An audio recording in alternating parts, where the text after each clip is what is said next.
অপরাধ করলে শাস্তি কি বিচারক তার ইচ্ছামতো নির্ধারণ করেন, নাকি কোন অপরাধের কি শাস্তি তা আইন আগেই নির্ধারিত করে রেখেছে?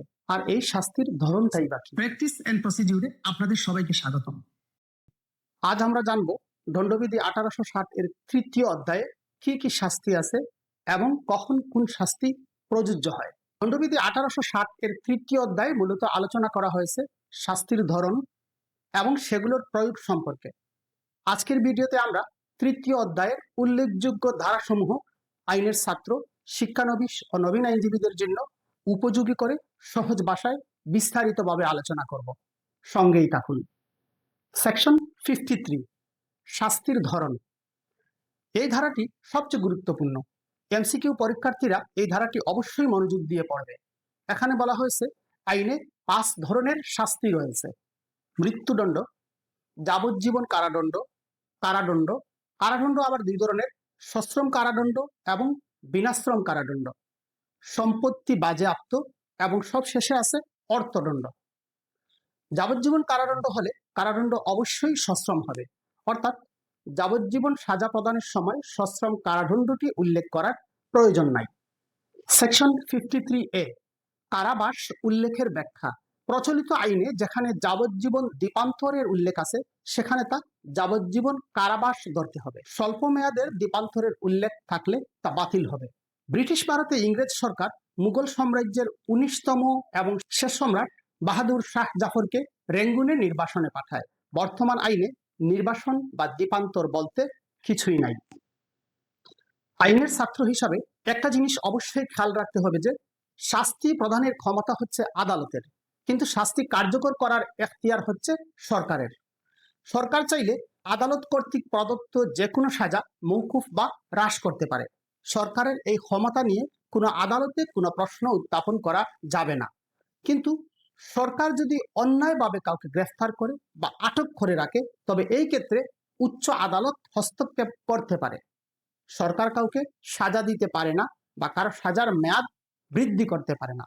সরকার শুধুমাত্র সাজা মৌকুফ বা হ্রাস করতে পারে। সেকশন 54, মৃত্যুদণ্ড সাজা হ্রাসকরণ। যেই ক্ষেত্রে মৃত্যুদণ্ড দেওয়া হয় সেই ক্ষেত্রে সরকার অপরাধীর সম্মতি ছাড়াই দণ্ডবিধিতে নির্ধারিত অন্য কোনো শাস্তিতে তা পরিবর্তন করতে পারে। অর্থাৎ অপরাধী যদি সরকারের কাছে তার মৃত্যুদণ্ড সাজা হ্রাস করার জন্য আবেদন নাও করে তবুও সরকার এই ধারার ক্ষমতা বলে মৃত্যুদণ্ড সাজা অন্য যে কোনো সাজায় রূপান্তর করতে পারে। সেকশন 55, যাবজ্জীবন কারাদণ্ড হ্রাস বা পরিবর্তন। যে ক্ষেত্রে যাবজ্জীবন কারাদণ্ড দেওয়া হয় সেই ক্ষেত্রে সরকার অপরাধীর সম্মতি ছাড়াই সেই দণ্ডকে সর্বোচ্চ 20 বছরের কারাদণ্ডে পরিবর্তন করতে পারে। এই সেকশনও পূর্ববর্তী সেকশন 54 এর মতো সরকার তার ইচ্ছাধীন ক্ষমতা বলে হ্রাস করতে পারে। সেকশন 55A, রাষ্ট্রপতির বিশেষ অধিকার সংরক্ষণ। সেকশন 54 ও 55 এর কোনো কিছুই রাষ্ট্রপতির ক্ষমতাকে খর্ব করবে না। তিনি ক্ষমা, দণ্ড স্থগিত, দণ্ড হ্রাস বা মৌকুফ করার অধিকার রাখেন। এটা হলো রাষ্ট্রপতির সাংবিধানিক অধিকার।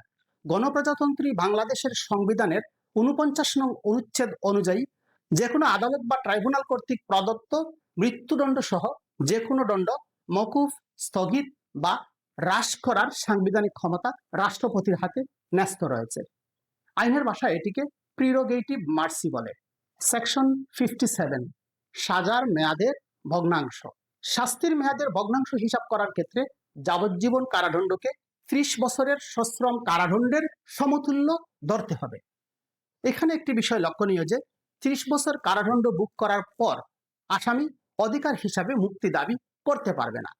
ফৌজদারি কার্যবিধির 401 ধারার বিধান অনুযায়ী সরকার এইরূপ ক্ষেত্রে মুক্তি প্রদানের সিদ্ধান্ত গ্রহণ করতে পারে, অর্থাৎ সাজার মেয়াদের ভগ্নাংশের হিসাবটা সরকার কর্তৃক বিবেচ্য।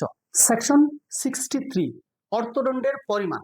যে ক্ষেত্রে অর্থদণ্ডের পরিমাণ কি পর্যন্ত হতে পারে তা নির্দিষ্ট নাই, সেখানে অপরাধীর উপর আরোপযোগ্য অর্থদণ্ডের পরিমাণ অসীম হতে পারে, কিন্তু তা অত্যধিক হবে না।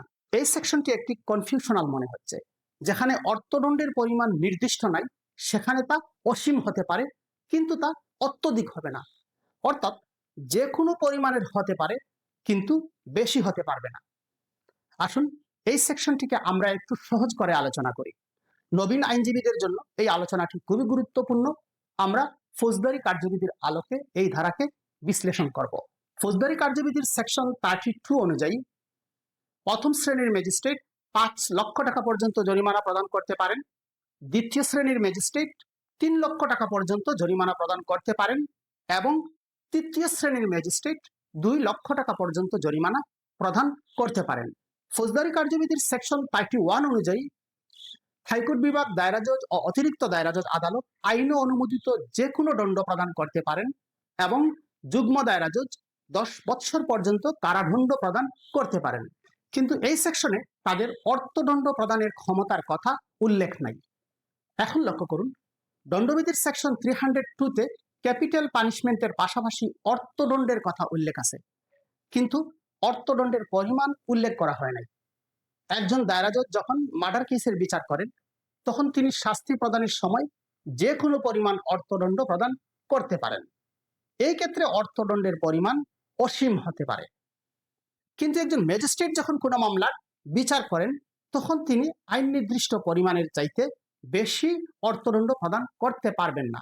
এটাকে বলে অত্যধিক হবে না। অর্থাৎ দায়রা জজ, অতিরিক্ত দায়রা জজ কিংবা যুগ্ম দায়রা জজ যে কোনো পরিমাণের অর্থদণ্ড প্রদান করতে পারেন, কিন্তু ম্যাজিস্ট্রেটগণ অর্থদণ্ড প্রদানের সময় তাদের যে সীমা নির্ধারিত আছে সেই সীমার অতিরিক্ত কোনো অর্থদণ্ড প্রদান করতে পারেন না। যদি করেন তাহলে সেটা হবে অত্যধিক। আশা করি এই সেকশন নিয়ে এখন আর কোনো কনফিউশন থাকবে না। সেকশন 64, অর্থদণ্ড অনাদায়ে কারাদণ্ডের আদেশ।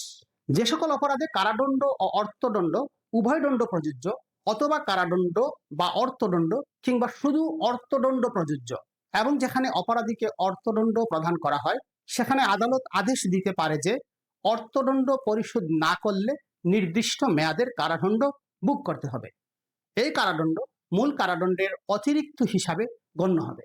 সহজ ভাষায়, অর্থদণ্ড অনাদায়ে কারাদণ্ড মূল কারাদণ্ড থেকে বাদ যাবে না বা মূল কারাদণ্ডের সাথে সমান্তরাল হিসাবেও বিবেচিত হবে না।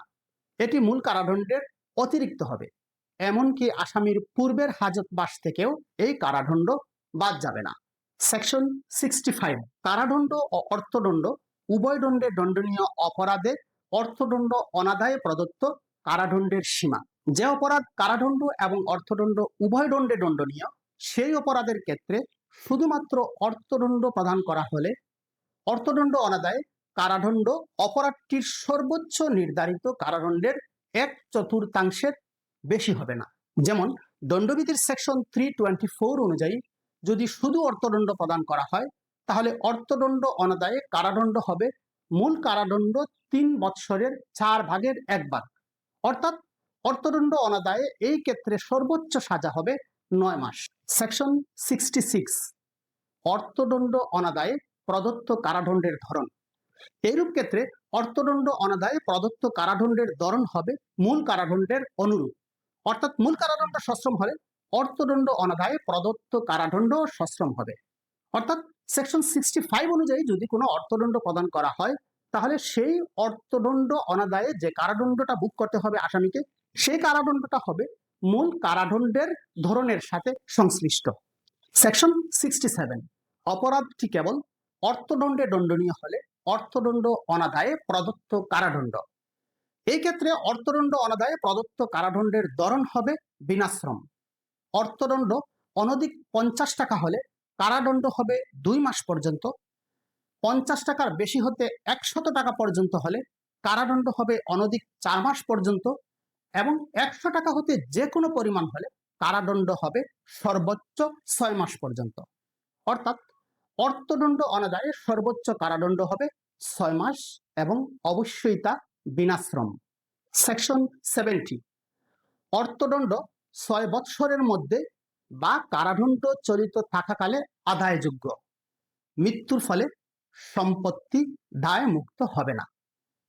অর্থদণ্ড 6 বৎসরের মধ্যে যে কোনো সময় আদায় করা যাবে, তবে অপরাধী যদি 6 বৎসরের বেশি সময়ের জন্য কারাদণ্ডে দণ্ডিত থাকে তাহলে তার সাজার মেয়াদ শেষ হবার আগে যে কোনো সময় আদায় করা যাবে। আসামি মারা গেলে অর্থদণ্ড মওকুফ হয় না, তার রেখে যাওয়া সম্পত্তি থেকে আদায় করা যাবে। তাহলে আমরা এই সেকশনে দেখলাম যে অর্থদণ্ড আদায়ের মেয়াদ হচ্ছে 6 বৎসর। 6 বৎসরের মধ্যে যদি স্বাভাবিক নিয়মে সরকার এই অর্থদণ্ড আদায় না করে, তাহলে এই অর্থদণ্ড আসামির নিকট থেকে আর আদায় করা যাবে না। কিন্তু অপরাধী যদি তার চেয়ে বেশি সময় জেল হাজতে থাকে, তাহলে তার সাজার মেয়াদ শেষ হবার আগে যে কোনো সময় আদায় করা যাবে। এই ক্ষেত্রে যদি অপরাধীর সাজার মেয়াদ শেষ হয়ে যায়, তাহলে সেই অর্থদণ্ড আর আদায় করা যাবে না। এই সেকশন এখানে বাধা হয়ে দাঁড়াবে। আজকের আলোচনা এই পর্যন্ত।